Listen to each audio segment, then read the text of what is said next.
Hi, Tim here from Proclaim AV, and some of you have asked me,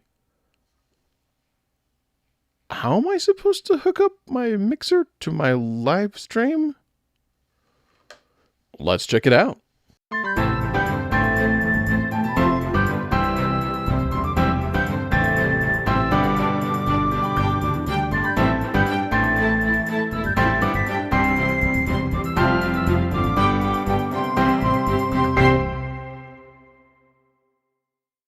Okay, so we're going to start with the front here and some of the simple ideas as far as connections.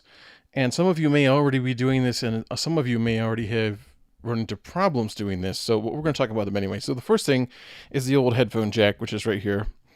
And I have an adapter in mind, but something you can do if you're just trying to get analog audio out of the mixer into your computer is to take an 1/8 inch to 1/8 inch stereo cable and plug this guy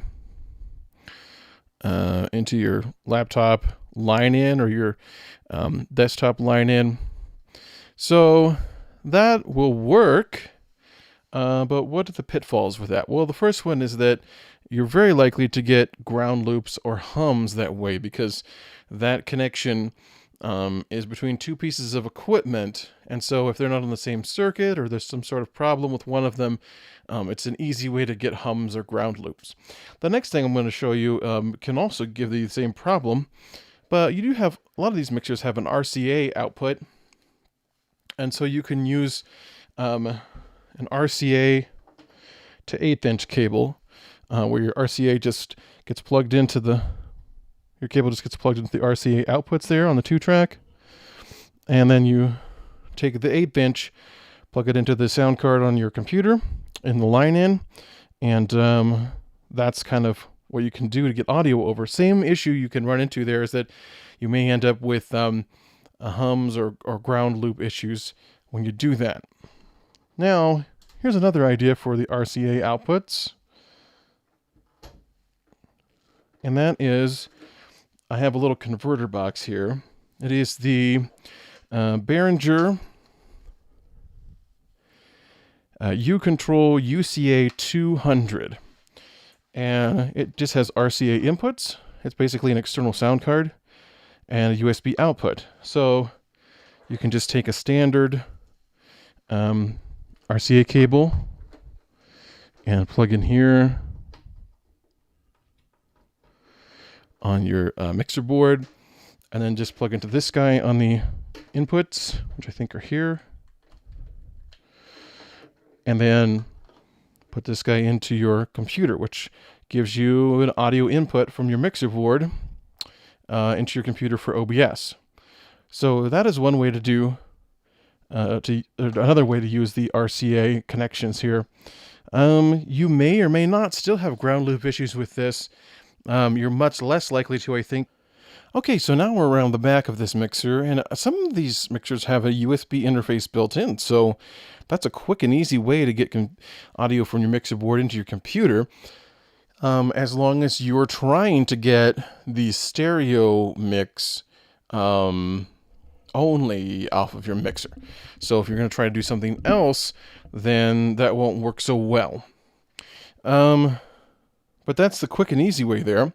Now on the back of this mixer, you'll see that we have some mains outputs. There's the XLR ones. In most situations, those are already going to be tied up in a live sound system to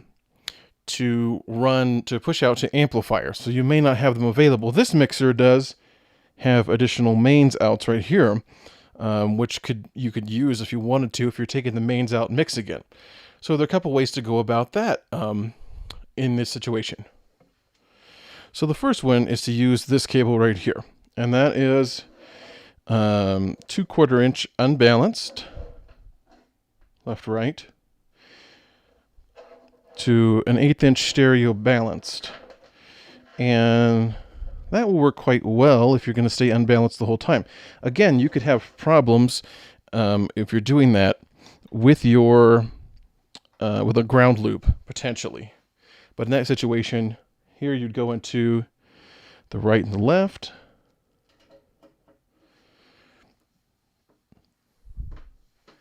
And then this end would go into, say, an ATM Mini or your computer.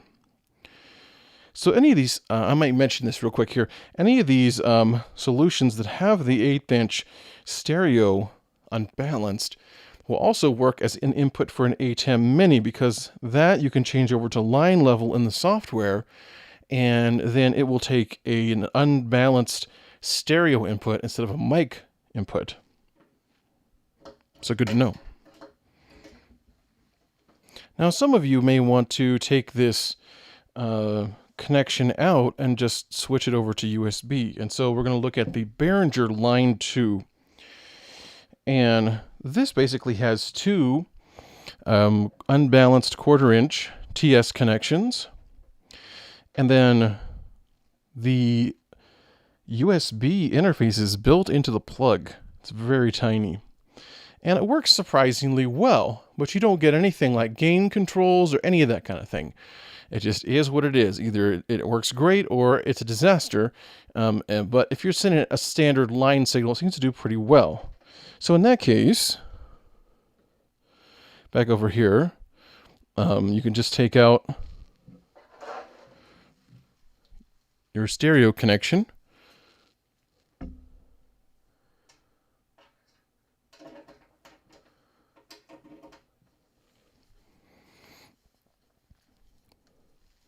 And then this guy just gets plugged into your computer. Now, these work pretty well, and nobody else seems to make one. So they're kind of odd. Also, I have tape on mine because there's a little LED on top that's like super duper bright, and it was making me crazy. So I just put some black electrical tape over it. So, ta-da! Quick fix. The Behringer Line 2. Now, some of you might be wanting to take a balanced connection out of the back, whether that's with your auxiliary sends or your stereo output, and then you want it to continue to be balanced and put it into an interface or something. But your mixer doesn't have XLR outputs, it just has 1/4 inch TRS outputs. Now, double check and make sure they're TRS and not just TS. I'll suggest a video up here that talks about the difference between the two types.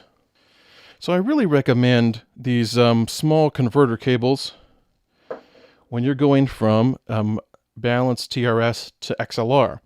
And the reason is that the adapter ones you can buy are just big honking things sticking off the back of your mixer, and all it takes is one person to pull on it or whatever, and it can bend, and they're kind of messy. So I much prefer this sort of situation where I get a 1/4 inch connection to my balanced output, and then XLR on this side. And if you need the male version, those are available as well. Just look up balanced TRS to XLR male or TRS to XLR female. And these are, I think, 1 meter. They're very short cables. And that helps to keep the back of things a lot less messy, too, especially if you're in a tight booth and you don't have room for big old adapters sticking out everywhere. I just don't like to put that much pressure on the chassis of my mixer. So these work really well for that TRS to XLR connections. Now, some of you are going to go all the way, XLR all the way to an interface. So let's take a look at one that I have over here. This is my Behringer 404 HD. And so it doesn't matter what you have. Just a quick thing to think about with these, and that is that if you only plug in one connection, for most software, they're going to see that as mono. And so in a lot of streams, you'll end up with just audio in one channel, which is really annoying if somebody's watching back with earbuds or headphones or something, to only have audio in one channel.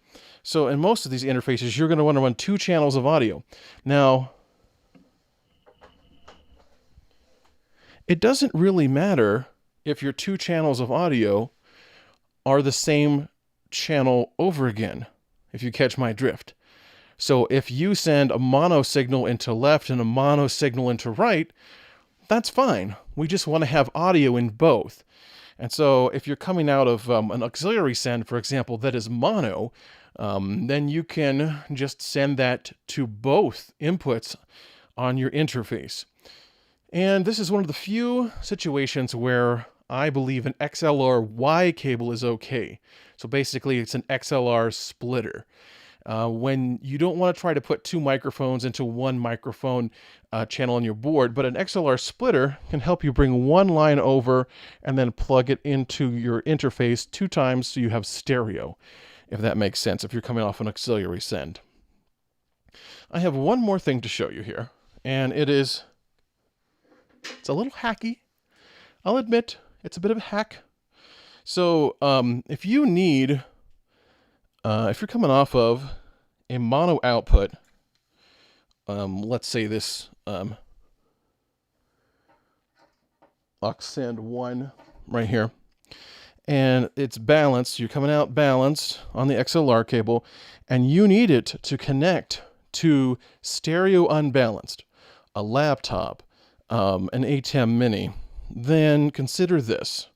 I'm sure I'll get some criticism or comments or things. So some of you remember the review I did on the LTI GL blocks, and I don't know about other ones, but this one works in reverse, and I have tested it and actually used it multiple times with the ATEM Mini. So now I have right here balanced coming off my aux mix. Plug it into my LTI GL blocks right there. And now on this side, I have unbalanced stereo. So I can plug that into the audio input on the ATEM Mini. Bonus, I have a ground lift switch in case I get a hum, because this is an analog connection, so potentially you could get a hum. So you have a ground lift switch. Extra volume control built right on. So this is a under $50 way for you to get a balanced mono signal into the ATEM Mini. Shh, don't tell anybody. Shh, don't tell anybody I told you. This is a deep, dark secret, and people may be upset. To be serious, though, you never want to go balanced, unbalanced without some sort of correct box for that. So let me show you some no-no cables.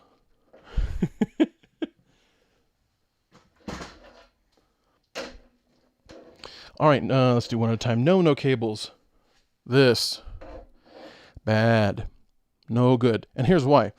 This is meant to be a balanced mono signal from like a microphone into a mini balanced jack. It is not meant to take a mono balanced signal and put it into a stereo unbalanced input. Same. This is meant to use a microphone on a high impedance connection. It is not meant to go from a 1/4 inch out, like from your auxiliary out, and then go to an interface. It's the wrong gender, but you get it. To go to an interface. That is not what that is for. Also, bad cable. Bad. Okay, so I think that about covers all the possible connections that I have thought of. That doesn't mean that there are not connections that I haven't thought of. I'm sure that there are connections I haven't thought of, but there you go. So I hope that was helpful. Maybe it's kind of demystified or given you some ideas so you know what your next step will be. Anyway, thanks for watching.